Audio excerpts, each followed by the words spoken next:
Hey everybody, it's Mark here at the Portsmouth Basketball Podcast. I just want to say a big thank you to everybody who is supporting the podcast, listening, sharing it out there with everyone else to listen. We really appreciate this feedback. Myself and Paul put a lot of time into this, so we thank you so much. We do listen to your feedback. We're going to start chopping down the episodes and splitting them into a part 1 and part 2 for those longer editions. Some of the others will be just under the hour as normal. For those long interviews, we're going to chop them up and make it easier for you to digest.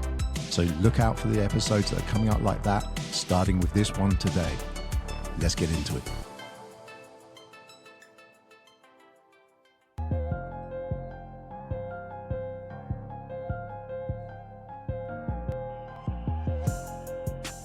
Welcome back to another edition of the Portsmouth Basketball Podcast. Welcome back. Welcome back indeed. I'm your co-host Mark. I am Paul. And we have another guest with us. We have an absolute legend. A legend. A Portsmouth legend today. Legend. How legendary?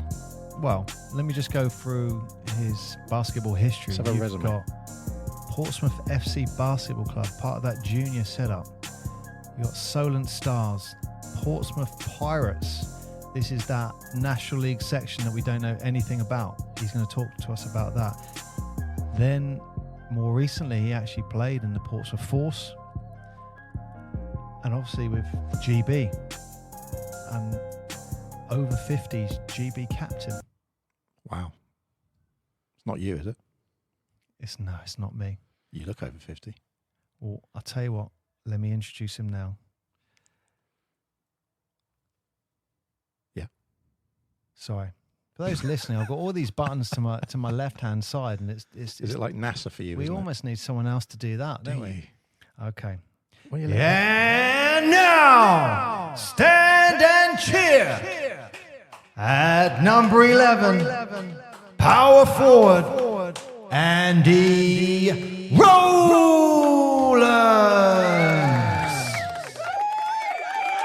Thank you for that, Paul. Hey, we got it out. Got it out. Got it out in the end. So, Andy, welcome. How you doing, mate? I'm all right. Yourselves? Very good. Very good, thank you, sir. Very good. So, I mean, I just want to crack straight in. Really, there's this National League section that we know happened, and you've just thrown a bombshell when you've come in here today because you've officially said it was called the Portsmouth Pirates. So we got a name for it now. We have a name for it. Yep. We always weren't sure. It was something. There was something floating there, wasn't it? We thought it could be smugglers, but Yeah. Andy's confirmed pirates. Portsmouth Pirates, yep. And the other bombshell, it went on for 9 years. I think about that long, yeah. I mean, it's a long time ago, but I think it was late 90s to early 2000s. Well, I definitely watched a game in '96. I remember that, and then there was a couple of games I went to, but I didn't realise that it went on for almost a decade. Yeah, I think so.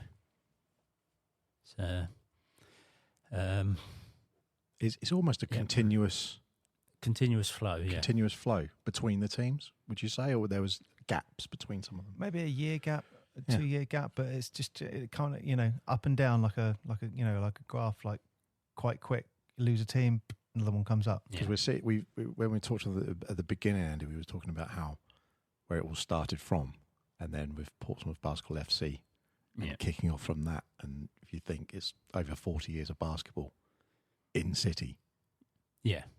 there's quite a lot of teams and quite a lot of people who've been playing and involved and everything Mm. like that. But the actual history of all the teams that are going through and some of the players, we're lucky to have you here. So we're missing so many gaps Yeah. of what was going on.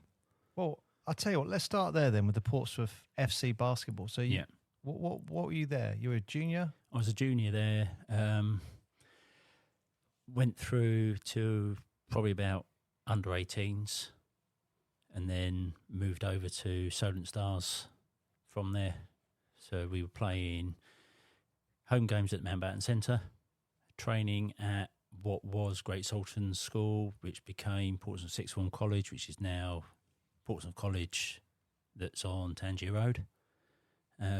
The odd training session was inside Fratton Park. They had a little gym in there. Yeah, they did. The gym alongside the stadium, didn't Yeah. it? Yeah. Which I think you could get 3-on-3 in there, but we were doing 5-on-5. It's like So it was it's a quite wooden tight. gym, wasn't it? Yeah, Yeah. wooden gym, no runoff underneath the basket. So if you're going too fast, you hit the wall. Safe. I like it. There's no health and safety back then. But would have been the old wooden floors, so that'd have had Yeah. a good bit of sort of spring to it. And I mean, I remember going in there a couple of times, and I always look back thinking it was a nice court. I'd say it was a nice court for, like you say, the floor. mm, But size-wise, I'd say it was 2 badminton courts in Oh, in really? length. Yeah, I remember it being wasn't quite big long. for me, Yeah, but I you were would little. have been. Yeah, I would have been 7 or 8. Yeah. So, like, have you got any memories of, some of those like legend players that we know, like Colin Irish? You got any memories of those guys? Remember watching, and as we went up through the age groups at Portsmouth, we never trained with them because they were BBL level at that time. We were just the juniors, but I did get to play and train with him over at Solent a number of years later, Oh wow! and that was an experience playing with him, Alan Cunningham, Mike Spade, those sort of guys that wow. 10 years before you were watching, and then you actually get to play and train with them. That must have been amazing Yeah, because they're like you're watching them play for. you're watching them, you're seeing them, you're thinking, oh, that's something I want to do. And like I keep saying on this podcast, for a 2-year period, Portsmouth FC Basketball Club was the best team in the country. Yeah, They won the BBL 2 years in a row. Oh yeah, 100%. yeah, And then you're playing with them at Solent. yeah. It was. When you look back at it, you think, my God, that's amazing. Yeah. At the time, it was just, I'm just playing basketball. They're just another teammate, and you were learning from them. I mean, there were times where the view was, you've probably heard it, don't let someone come through the lane Yeah. without being touched. We as younger players would try and go through that lane in a training session, and it was like being a pinball. Good luck with that. Yeah, you hit the first guy, or the first guy hit you, into the next one, into the next one, into the next one, you came out the other side. Yeah. I remember seeing one guy went through the lane, had his hands down around his waist. Next thing you know, the ball smacked him in the face. And he was told, you never go near the basket without your hands up. Yeah. Wow. Every time from that point on, as soon as one foot went in the lane, his hands were up by his face, ready to catch a ball. But you know what? It's really interesting. Lesson Andy learned. says some of the things he's saying here, because I remember as a young player coming through the lane and getting absolutely clattered in the chest by Andy Rowlands and coming out the lane just like, can't breathe. Yeah, he's just passing it on. Just Yeah. passing the knowledge. Passing the wisdom, yeah. Yeah. And that's enjoying himself at the process. Well, yeah, there is that. As you probably saw in some of the games last season. Absolutely. Yeah. Yeah. I mean, it was just like, I thought it was amazing watching you play, National League Division 3. That was brilliant. Oh yeah, very, very, very, very good. My only, I don't know what the right word, not frustration is. Disappointment. Maybe disappointment. My only disappointment, we all wanted you to get on the score sheet. 100%. And you're such a selfless player. You were looking out. You were absolute veteran last year, really looking after the people, helping compliment them. But from our perspective, looking at you, we were like, we really want to see him score. Well, yeah, I can understand that, but I also play with the thought of, it's not me, it's the team. Yeah. I would give up a good shot for a better shot if someone else has got a better shot. And also I know that, going down the road, these are the guys that are going to be playing next year, the year after, the year after. Yeah. And if you're taking away their chances to build their own confidence, you're not helping them. Yeah. And you It's know a what? great mentality, man. That's really, really great mentality.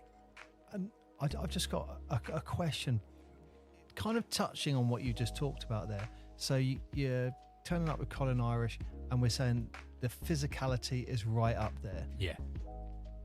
Where would you say the physicality is National League now compared to then? I mean, we were talking last time that you could punch someone in the face and it was a foul, and obviously now you'd be ejected from the league probably. I think punching in the face is probably a bit over the top, even back then. But you do remember some of the good elves playing, though, yeah, right?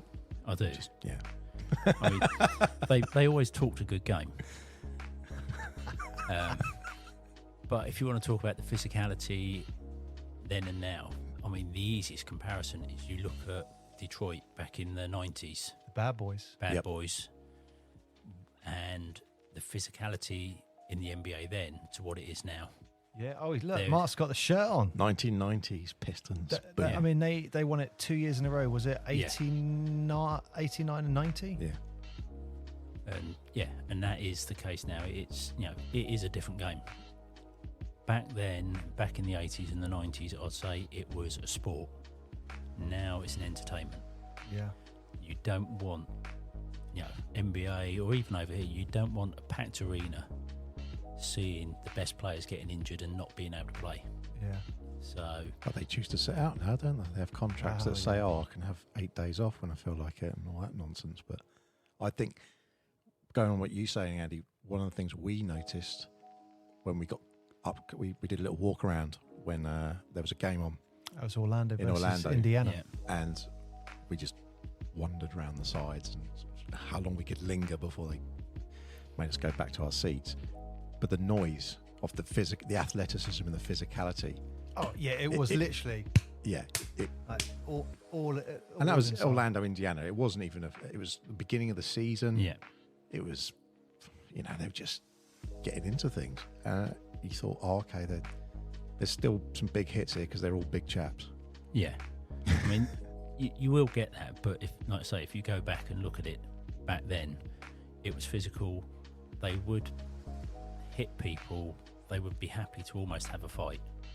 Nowadays, it's a lot more. Or you touch someone, there's a foul. Yeah, it's the size. The size of the team as well. In Solent Stars, for example.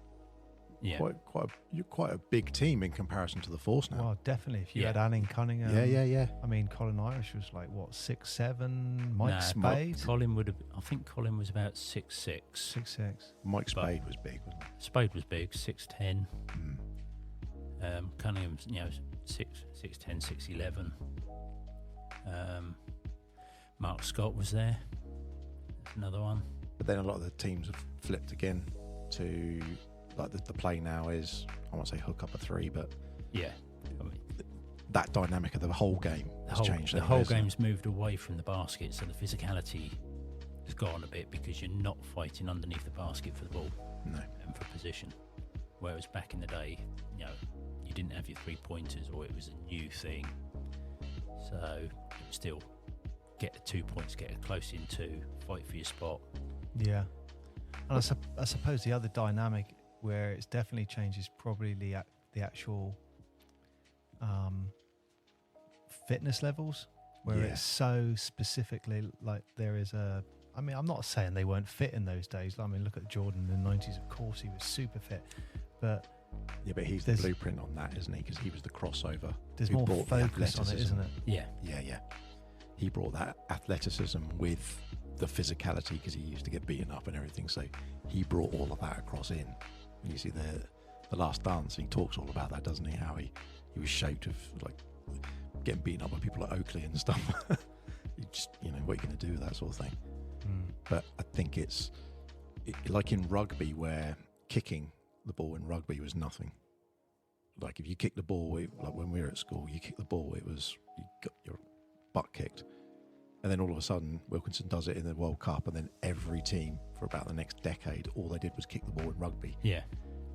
And when you start seeing people hit a lot of threes, and even, Reggie Miller, Steve Kerr, they're all they're well known for hitting a big three. It wasn't really until this more modern advent of players just being closer to the logo than they were the 3-point line even. Yeah. That's massively changed the game, and defensively for a big player, they want the big player to be a 3-point shooter. Yeah. And they're not having a hand in the face. So arguably they're always going for the uncontested shot. I guess. I don't know. Yeah, I mean, is it a better game? There's a lot of threes. I It's mean, a you know different what? game. It's a different game. Watching the Portsmouth Force last season, there was a lot going on down low.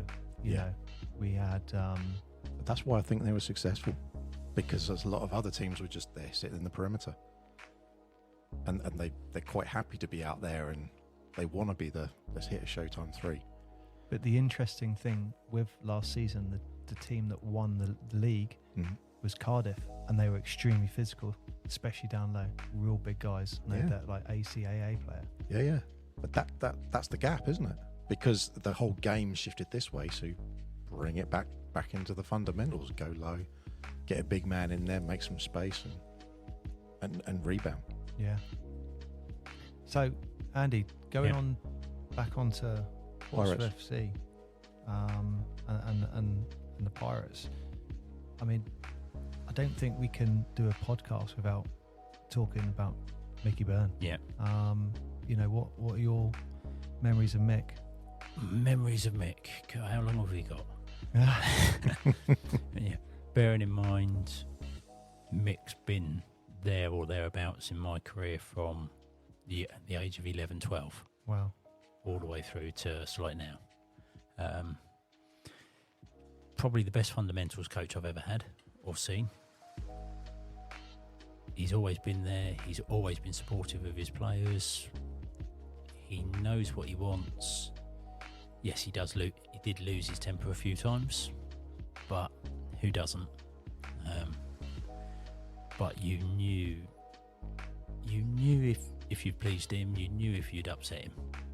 So there was no sort of like shying away from a coach that was like, I'll put my arm around you, but I really don't like what you've done, and trying to sugarcoat things. You know, he was old school. If he was upset with it, you knew about it. If he was upset with it, you knew about it. Yeah. Wasn't always the best coach for some people. You know, some people need, if you go back, if you look at things nowadays, you've got it. Everyone learns a different way. Everyone needs to be treated a different way. With Mick, it was this way or not. But that's the time that he was brought up in, being in the Navy. The time we were. But the thing I liked about Mick was he gave it to you straight. There was no BS with him. So he would say to Absolutely him, not. like, and you know what? I always felt with him, he kept it really simple, and he said things in a way where just me personally, I understood. He would be like, Paul, box out better, box out more, or he would say something really direct, and you go, right, that's what I need to focus on.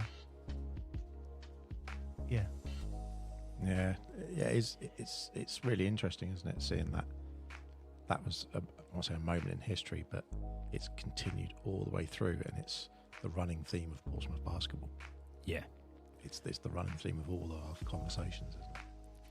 I mean, definitely, it's sad to say, but it's only really from the Portsmouth Force now where we're, he was kind of an honorary chairman. But yeah, it's only now moving forward we're like, okay, he isn't there. But like I was saying to I think I said it to you actually on the tryouts, like, this is Mick's legacy. Yeah. 100%. And I like to think he's looking down, just going, yeah, this is my legacy, but you could do that better. Oh yeah, he'd probably say that. But if you want to look at his legacy, look at the people that were at his funeral. Yeah. You could look at that and you could almost map out the years just by the people that were there and the groups that they were in. I was there and I could they were from the 80s, they were the 90s, they were the 2000s, and you could tell just by who was there, the groups that they were with, and it just showed where he had been and what he'd been involved in. Yeah, and I think we said it before, and it was only when Mark really mentioned it in this way, it just really, really affected me, is when you said, look, he's kind of been a father figure for you for 30 years. It's a huge male influence. Yeah. He was who he was, and like you said, he told you straight, but you're a competitive person. And because you and your brother always were at the basketball, he dealt with you both in different ways. And he used to wind you up because you wound him up. But then that made you want to prove a point, which got the best out of you. Yeah. And then with Andy, he tried a different tactic. Yeah. But I think his legacy is as much in seeing all of the youth teams and seeing all that come through and seeing a path. Because, you know, I remember us going to Saturday mornings, and then getting trained, doing the fundamentals, and then even when he wasn't doing it, you took over. I think we even had Jason did some lessons sometimes. I think Jason took over when he started the Portsmouth Fire. I think he was doing his own youth thing. So I think maybe it was going on at the same time. There was some mix. crossover where we were doing some bits, and then I think then we ended up with Andy at what's the other place? Wimbledon Park. All Green, Wimbledon Park. Yes. But all of those, I mean, the legacy is that you've got people now, and I think Rob said that when the youth team was coming through, they had, 40 kids turn up for tryouts or something? No, that's for like each National League team. So for under 12s, I think it was like 20 kids, and they picked 15. Under 14s, it was like, I want to say 36. Yeah, I mean, that's fantastic. But under 16s, it was like 46. Yeah. I don't know, what was it for under 18s? 40 plus, I think. Yeah. I think overall we had over 200 people come to trials weekend. And then you had the men's, and again, there's probably the a good 40 for the men's. I'd say just under 40 for the men's were there. And you didn't have some of last year's players who will know there's a good chance they'll play. They've got to prove themselves. Yeah. I'm not saying anything else. They've just got, last year's players, they've got to prove themselves. You don't walk back into a team these days. Was that always the case? Going through all the roster of teams you played for, was that always the case? You played last year, this year you got to prove it again. Yeah. Or, I mean, yes, some players, you could almost say some players were guaranteed, but there was always that. You have trials. You keep going. You can't sit on your laurels. No. And I think that's the problem these days. Some people think, well, I scored 50 points last week, I'm fine. Well, every game's different, every season's different. Yeah. Andy, so, you've talked about, the progression from Portsmouth FC Basel Club, and then you went to the Solent Stars. Yeah. Did Solent win anything then with, Colin Alling and Mike Spade? Because I know those guys went a few years after Solent Stars. They went to Worthing, didn't they? Yeah, they were at Worthing. So when I went to Solent, Alan, Colin weren't there. It was the likes of Roy Lewis, Paul Philp, and a lot of the Solent juniors. Chase Colgan was there. Oh, Martin Dowdall. Joe Morant, John Rumsey. John Rumsey, I remember him, yeah. One Div 4.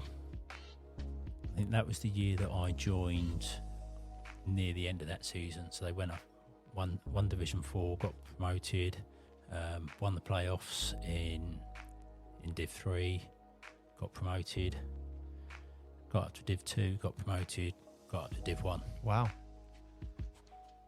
Blimey. That's a good stretch. Yeah. I mean, obviously they weren't back-to-back promotions, but that's what went on while I was there. So what happened with the Reading Rockets? Because you went and played for Reading. So did you leave Solent, or was it just a better opportunity? It was... My time at Solent had come to an end. It was roughly when Mick was starting up Portsmouth Pirates. He had come back to Portsmouth, but I was working in Reading at the time. So okay. Oh, perfect. The sensible thing to me was I was getting up in the morning at 6 o'clock, driving to Reading, doing a full day's work. Did I want to drive all the way back home, then train? or I had the opportunity to stay a couple more hours at work, a couple of days a week, go train with Reading and play for Reading.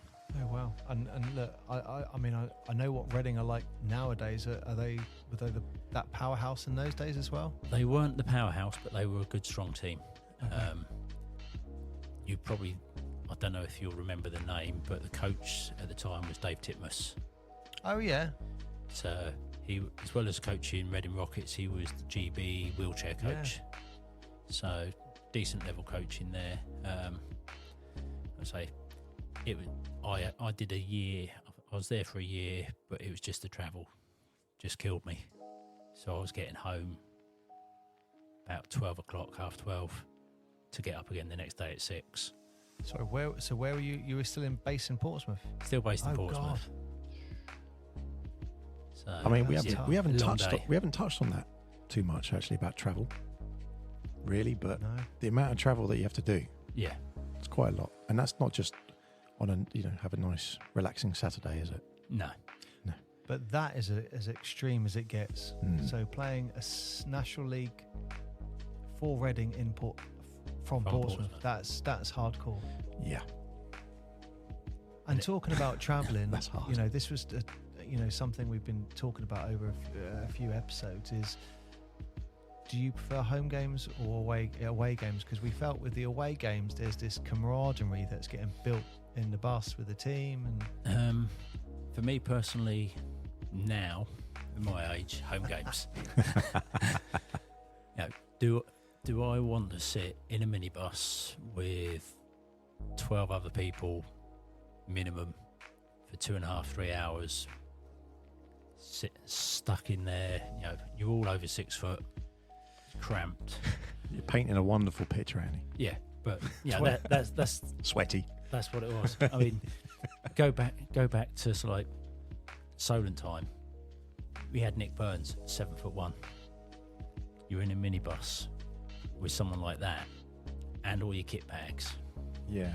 There wasn't a lot of space, and I'm like, at 52, no, I'll go to some away games, but I drive myself. I think Mick splashed out on the minibus when he did the Portsmouth Smugglers, because I can't remember the minibus being much of a problem. It depends on obviously the size of the minibus and the size of your players. Yeah, that's true. And I think over the years, different teams and different people have worked out how to pack the bags in a minibus properly. We got leave room for beer, apparently, Paul. Isn't that right? Yeah, in the Smugglers days, that's Yeah. what I used to take a beer cooler and Yeah. fill it with ice and just put beer in. And then the funny story that I told these guys was, if you lost, Mick would be like, "Get out! You're not having any of that beer. No one's touching it." And you'd go, Yeah. "Oh, okay," and then it'd be silence, and then 20 minutes down the motorway, Crack. That's only Coke, honest. Yeah. Yeah, it's just lemonade. and you see Mick's eyes like looking in that thing, and you just keep it down, and go under the seat. Yeah. So that takes us on the Pirates. Yeah, And so- Reading. So Yeah. from Reading onto the Pirates then. Yeah. So the travel too much. You like, bam, Mick's doing this team. Mixed in And the that team. is that's when I remember you playing it in '96. Yeah. And coming to watch, and back in Mountbatten Centre. Yeah. And What a venue that used to be. yeah, well, Do you like the court? We had a discussion yesterday, literally about the court. You and me. We were talking about if you liked it or not. And I think I wasn't on the a one with fan of Steve, the we actually floor. talked about it as well. the floor is very hard, isn't it? Yeah. But the venue's great. The Venue's great. Venue's great. The floor wasn't brilliant. Not forgiving.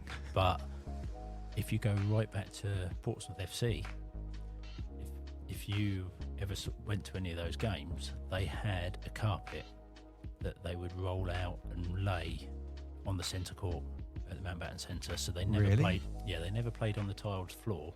They always had a carpet. Really? They were Cool. playing on a carpet.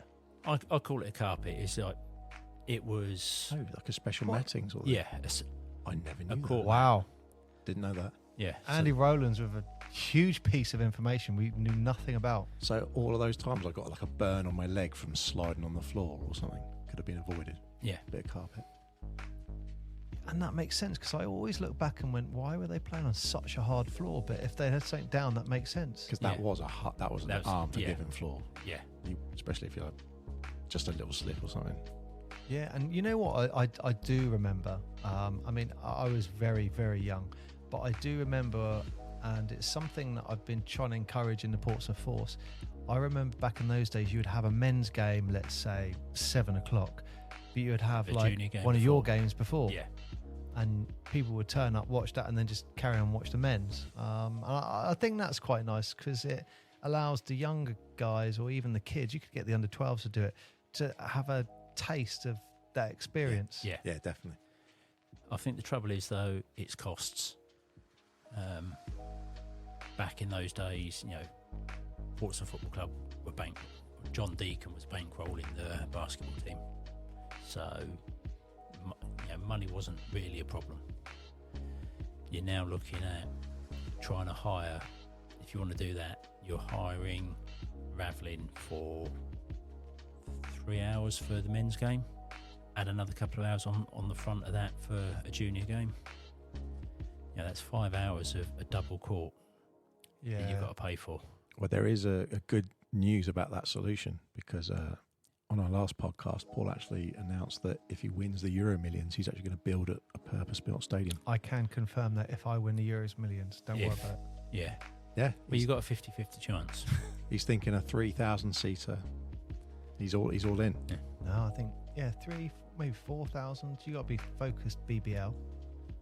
Build a little arena for that. But it's having the main thing is having the bleachers, because obviously where Force at the moment with Ravelin, you've got those lovely bleachers, but one side. Yeah. If you had that other side, do you think they'll ever swap court rounds and have bleachers both sides? They'd have to get a centre net and do the flooring and everything as well. They'd have to redo the floor, get more bleachers, store the bleachers somewhere, sort out rings. I've had this discussion with Rob, chairman, because he said, no, he wants 1,000 in there. And I said, we're not being funny, but I'd rather play with what we've got at the moment and have it packed. Yeah, build it up. Than have half of it empty. Yep. If we get to the end of this season and you're having to turn people away, that means you've got a really good product. Yeah, I think you're right. Focus on getting like 500 people on there and just take those little steps. But yes, if you got 500 people in there and you got 500 people outside, we need to do something about it. But we were getting 350 last 4 home games. So if the focus goes to 500, finish that season. If you're getting that, okay, now let's talk about the next seating on up. the ends, isn't it? And the 2 end bits. Seating at the ends. Talk to the university at that point and say, look, we're bringing this in.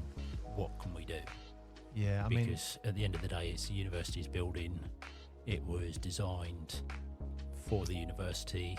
There wasn't the basketball team around at the time, so I think the big question mark would be the fire guidelines. Because at the moment, you can only get 600 people in the sports hall. Yeah. So I don't know, would they change that, or what happens? Could Mountbatten make a resurfacing? Well, they do have bleachers both sides. They have bleachers both sides. They're the only ones who could facilitate 1,000 people. I mean, I think if you look historically, when we used to sit there, we were maybe sitting a bit differently to how they might have people now. They might have, I think there was about 1,500 people there in those games, wasn't there? So, but still get 1,000, I reckon. I remember being at games at the Mountbatten Centre, and we were 3, 4, 5 deep on the balcony. Yeah. Oh wow. The VIP section. Yeah, you had a VIP section up on the balcony, and you had people 4 or 5 deep up on the balcony because all the bleachers were full. So, wow. That's so cool. It's such a shame that there's limited photography of that. I mean, it's just little crappy pictures of the court, and you don't get that. You don't see it's that. It's not that recognition that they were the best team in the league. Yeah. Like, that's not a small thing to achieve. And it was the double, and then just bam, suddenly stopped. It's again. It got sold to Glasgow. Oh, did it? Yeah, Glasgow Football Club bought the basketball team. And so where did it go from there? Went up to Glasgow, So the players went to Glasgow. Oh my God, this What, is Seattle all over again. the entire team? The entire team got sold to Glasgow. So they all had to go up. Yeah, I don't know whether all of them went, but because that's basically what happened to start the club. John Deacon bought a team from somewhere in the Midlands. Going with T, didn't it? Oh, yeah. Might have been Telford or something like that. Yeah, I think it was. So it's something like that. He bought a team from the Midlands, bought them down, and that's what happened. They then got sold off to Glasgow. So maybe It's the that's Supersonics why all over again. It's upsetting. he's not that he's better about that. It's very bitter. I still don't eat Starbucks to this day. That Well, weasel sold them. I think I'm not at big. some Was that to point pay in the his tax future, bill? Don't. Let's not go there. the Sonics will be back. They'll be back. Yeah, I've been saying that for like 20 years. I gave up and started supporting the Mavs. And I'm wearing a Pistons top, so I'm a confused supporter. What can I say? Wow. So they just sold them off and that was it. I mean, Andy's throwing bombshells. Since he's walked in this door, he's been throwing bombshells. Stuff we didn't know. So That's Glasgow. why he's the legend. That is Andy Rowlands. Wow. So you went to the Reading Rockets and the Portsmouth Pirates, and you had good days at the Pirates. How successful was the Pirates? We weren't as successful as I think Mick would have liked, because obviously you start again at the bottom, but I think he used it again as a pathway for players.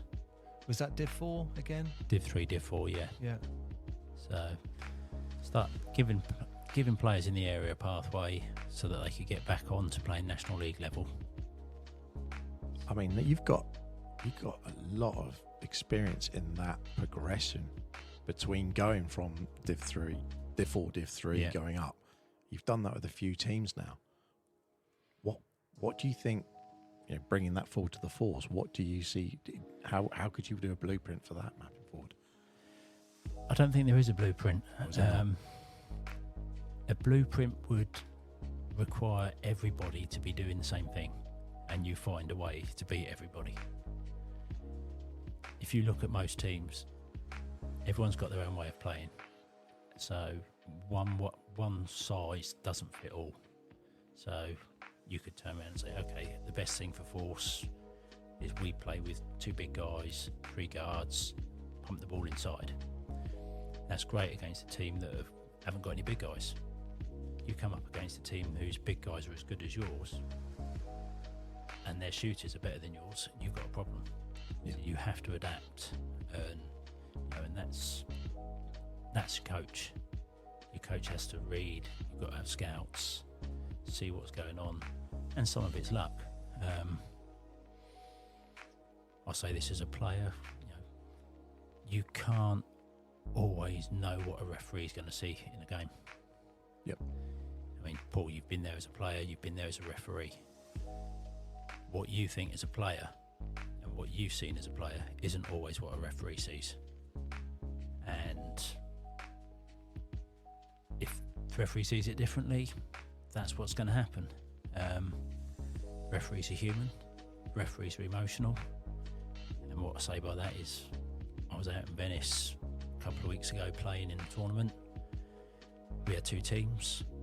One guy in one of the teams got ejected 3 times in 6 games by having He sounds like my kind of player. by having a go at the referee.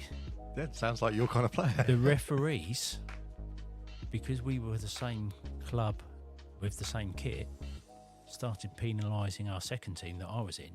That's harsh. Because they were seeing the same kit, the same club name, Seeing red.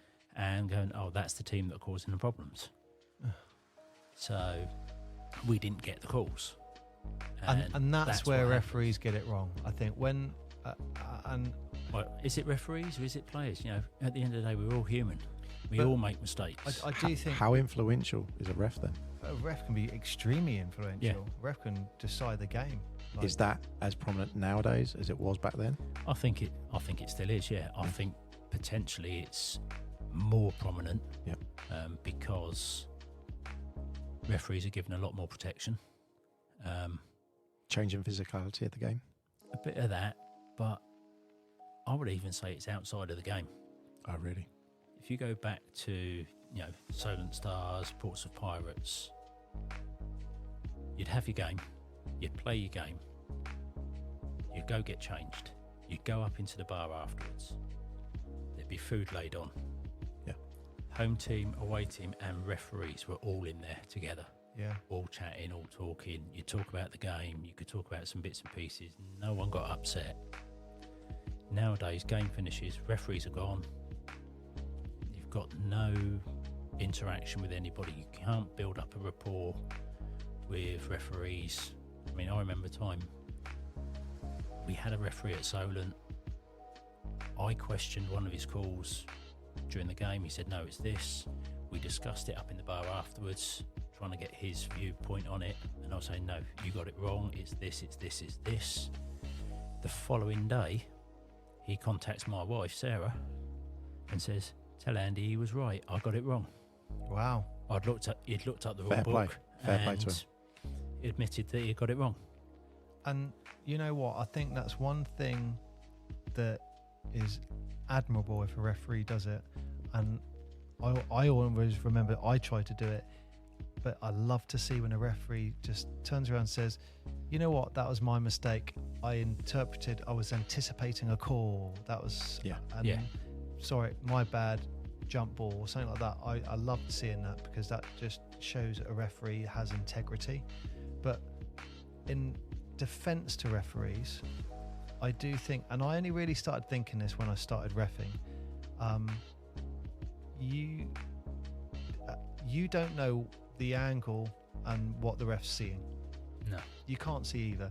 So even if you think, man, that was no way a foul, at the same time, there's a doubt in my mind that would be like, well, I don't know the angles he's at. Do I really know where my hand, the other hand was? Okay, you know what? It could be a foul. But I think just going back to Andy's point, having that integrity. So when the game finishes and going, that's it, forget about it, done. Yeah. You can never take baggage into another game. That is just, I think, the worst thing. And I've seen it loads of times with referees, and I think it's the worst thing. I just think it's unprofessional because like you got penalised really because of the actions of a few players in one game, and that's just not fair. That's human nature, though, isn't it? And referees may take baggage into a game. I know players do. I know teams do.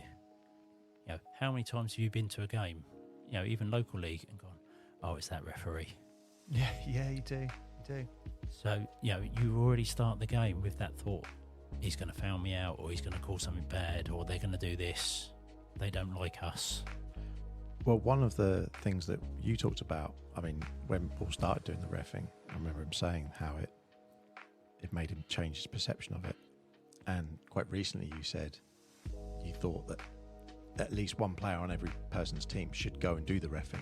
No, I think anyone. To have that baseline of this is the person who's calling the shots, and this you've got to understand their perspective of the game because they're the shot caller ultimately. Yeah, even from standing in a specific location and looking for the gaps, looking for the angles. Once you understand that, like you've got the game of basketball being played, but then there's a whole other game that's being played with the referees, and the communication between the referees is essential as well. And it completely, you look at basketball completely different once you're a referee. And do you think that would give players an advantage, knowing that? You know what, I would say yes. Yeah. And I cannot verify this fact, but I'm pretty sure Kobe Bryant became a qualified referee, so he would have, even if it was at a small edge where if I go here I'm out of sight of a ref, or it's I think it adds a string to any player's bow. There's another thing I'm going to add on here that just come to mind, and that is I do think there's the potential that referees will ref you differently as a player if they know you're a referee.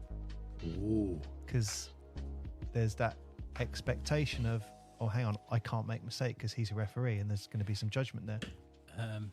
I don't think they're worried about that. Because I noticed once I became a ref, the calls I got became better. I was like, wow, how am I getting this? Some of the Fury guys actually said, why are you getting this? Because you're being politer to the ref, maybe this time. It could be the politeness. Yeah, I mean that's some of it. You could talk to referees back in the day, and get away with things. Oh, look, that is unprofessional, isn't it? That is outrageous. And he's got his phone on. We didn't do the during a podcast. Here are your exits. Please turn your phone off. Well, it is turned off. It's like the everything cinema. else, that's WhatsApp.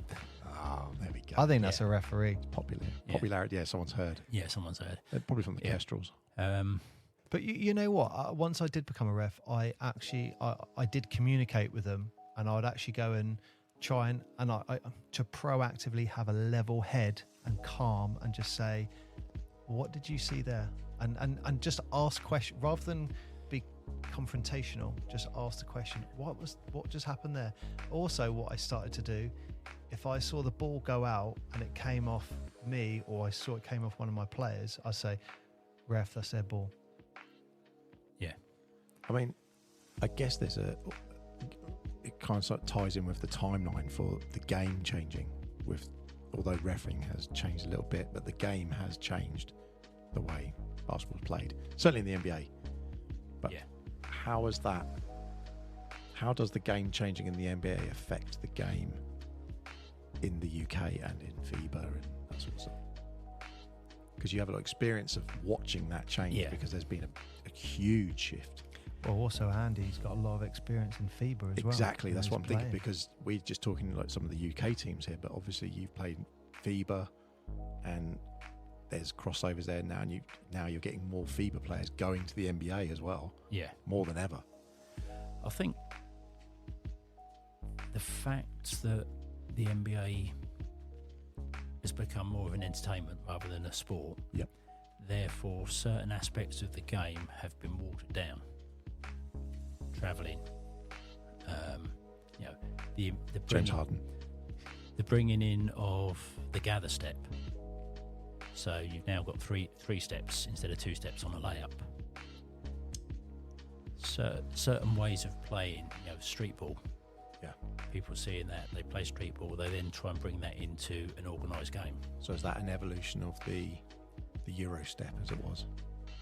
A little bit of that. I think that's where it started, wasn't it? The Euro step. The Manu Ginobili special. Yeah. Yeah.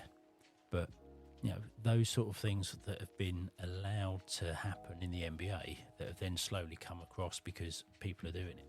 Yeah. I mean, if you go back to when we were playing or growing up and learning the fundamentals, you would have been told if you put your hand below the centre line of the ball, it's a carry. Yeah. Your hand always had to stay above the ball. Yep. How many times do you see in games now where, even over here, a player will put their hand underneath the ball, change direction all with the it, time, and it's not called. I think, and we're going to get a ref on to find this, but I think if there's no advantage, like for the offensive player by moving his hand down and coming back, they won't call it. Yeah. If there's an advantage, that's when they'll call it. Is that flow of play? Is that kind of, we want to just keep the game flowing? But it's still wrong though, isn't it? There is an advantage though, isn't it? Because if you put your hand underneath the ball, you've got complete control of where you put that ball next. Yeah. You can go, if your hand goes underneath it, you can go the way it was going, or you can pull it back the other way. If your hand's above the ball, you can't control that ball as easily. Yeah. So there's always an advantage by being able to do it. Yeah, but they don't call it. They've used it with you're a bigger player, they got a bigger hand, or it slips under, or there's always something, isn't there? Some reason for it. So it is that. Yeah, I mean, it is funny when you seeing the parallel of the game that we saw, the fundamentals that you would teach and Mick would teach, and how they're still relevant today. Yeah, because they are the fundamentals. Yeah, and if you get those things right, there's a rebound going up, box someone out. They can't. It doesn't matter how big they are; they're not going to get over you. They can't jump over you. Yeah. Yeah, that I can hear Mick saying that. Yeah, you put your body between them and the ball, they're not going to get it. Yeah. And it's just simple stuff, isn't it? Yeah. If 5 of you box out, the other team can't get the ball. It doesn't matter if the ball hits the floor and rolls around for 30 seconds. If you've stopped them from getting it, they can't score. Yeah. So Andy, when going Back to again. last season, Yep. like what happened? Like what made you decide Portsmouth Force? Because I mean, it was the first season, no National League basketball in Portsmouth for a decade. Yeah. And Portsmouth Force came into fruition. When they decided the Portsmouth Force name, by the way, Pirates was being brought up. I thought Pirates was going to be a good one. I thought that's a cert. That's going to be it. But there's so many different teams called Portsmouth Pirates, like badminton and darts or gamers or whatever, that they wanted something original. They wanted something original. They wanted something that no one else had ever used. I think it went on for about 3 or 4 months. With like, what can we use as a name? Then what can we have as a logo? Rather than 1 or 2 people saying this is what it's going to be, it went out to, I think, nearly everybody in the club. What do you think? I think the saying is a camel is a horse designed by committee, isn't it? Yeah, that's right. But I think, the Pirates would have been good. You got your market there, like pirate flags. It's quite easy, isn't it? But the Force isn't a bad one. When they said Force, I was like, hang on, the Fury used to be called Force. Yeah, brilliant. Like only for 1 year. Yeah. But that's. The naming thing is maybe they overthought it a bit too much. there were some silly ones, wasn't there? Yeah. I can't remember. Dreadnoughts was one. Oh, nice. The Admirals. Yeah. See, the Admirals didn't sound great, but I thought having the abbreviation of the A, like a really big A, like you see in American culture with like the A on the jersey, and call it the A's. Yeah. Yeah, and the mascot would have been easy. Just get a little mini Nelson running around. Something like that. But we've digressed here. But Andy, why the Force? Why'd you come back after 15 years out? I just started playing again for, tried out and got into the GB over 50s team, and the opportunity. He just threw that one in there. Yeah. Listen, I was looking at his shirt and I was thinking, I'm bringing that up. And it was an opportunity just to try and keep fit. If I'm playing at a level, but due to people's work commitments, etc., for GB, we were only able to meet up once a month. I had to do something to try and, quote, stay match fit or prepared for matches. So the opportunity was there. I tried out. I think Daniel saw me more as a father figure, someone to help with the guys that are coming through and just impart some experience, rather than, as you saw, I played a couple of games, but I got more out of the training with these guys that kept me fit, kept me going. And that makes sense. You've got the GB thing going, keeping you if you're National League fit, you're playing with National League Div 3 players, that's only going to benefit GB. Yeah. You know what? I think when I was watching you throughout the season, I think, that veteran player, that's how I'd phrase it. I think there was one moment, and I'm trying to think of the player who it was, and they came off, and I just saw you put your arm around him, just was in his ear, and I was just like, that guy's just benefiting from that, because 100%. You're helping him out, but let's face it, you're giving him the wisdom that Mickey Byrne, Colin Irish, Mike Spade, all those guys have given you. Me, yeah. And that's what I saw throughout the season, which is why we were all so excited when you actually came on. It was like, now it's time. Here we go. 100%. It's happening. But going back to that playing, I think it was the Exeter game. I got those 2 quick fouls. Oh, that was at home. Yeah, that was the home game. Yeah, the fouls. Yeah. But I spoke to the team manager after the game, and he actually turned around to me and said they wouldn't have been fouls back in the day. And that goes back to the difference in how physical it was back in the 90s to what it is now. So is it difficult playing? Did you find it difficult with with that transition of physicality changing? I don't think it was the physicality. I think the problem that I had was the brain said you can do this. The body said, what you thinking about? Yeah. So the brain's going, yeah, you can get there. The body's going, Give us no, a you minute. can't. Give us a minute. Yeah. Let me just Yeah. warm up. Yeah, and I think that was the problem that I had some of the time was, you know, I thought I could get there. The body says, no, you're not getting there. You know, you forget that you're, you know, I was 30 years older than some of those guys I'm playing against. Yeah, but that's, you know, going back to what Paul said, that's your basketball IQ. You're like, there's the gap. That's where I need to be. I want to walk over here. But just physically, you're like, I need to get round. I need to run round this person, etc. etc. Yeah, but also sometimes, you know, knowledge beats youth. Yeah, Yeah. 100%. Yeah, but when you're trying to chase down a 20-year-old and he's got 30 plus years on you, I mean, your knowledge ain't going to help you that much, is the it? Portsmouth team were quick. They Yeah. were very quick. I think they were one of the quickest teams in the league, from what I remember. Yeah, they were. I think they were. They did They've do got to well. be top 3 as far as speed. I mean, I remember watching Patrick Eliguace. He picked up that ball, and it was like 3 seconds later, he was At the other end. jogging back after scoring. It was like, damn, that was quick. That was quick. He is fit. I Really fit. genuinely did think Portsmouth were going to run more last season than they did. I thought they were going to come out of the gate a bit faster than they did. On some games, took a little while to warm up. Definitely. I think you'll see something different this year. I mean, that's experience, so. though, right? Yeah, Some of that's experience, yeah. and the team gelling together, the team gelling together, running plays, etc. Yeah, and the personnel that we had then to potentially who we've got this year. Yep. There are some changes. I'm not saying what, because obviously wow, that's not for me. Wow, he knows But- things. You know, all of these players have had a year playing together. Yeah.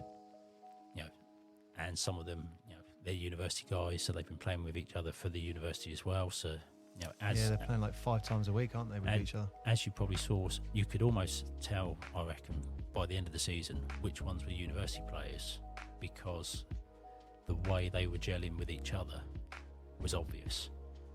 Whereas at the start of the season, you're looking at, you know, that's 10 guys that have just joined up and met each other. What- Yeah. I mean, you touched on something there. Talk me through an off season. How that differs, you know, with all the teams that you've played through. What is it like in an off season when you're playing in Portsmouth FC, in the Pirates, in Reading, etc.? What are you doing as a player? Back in the day, it was, that's it. Oh, really? Yeah, you'd finish your season. You might be able to find somewhere to go and shoot occasionally, but you usually had like 2 months off, do what you wanted, and then you'd come back a month and a half before the season started and start training again. Things obviously changing nowadays. We're back. Portsmouth Force are back training already, and we had the trials in start of July.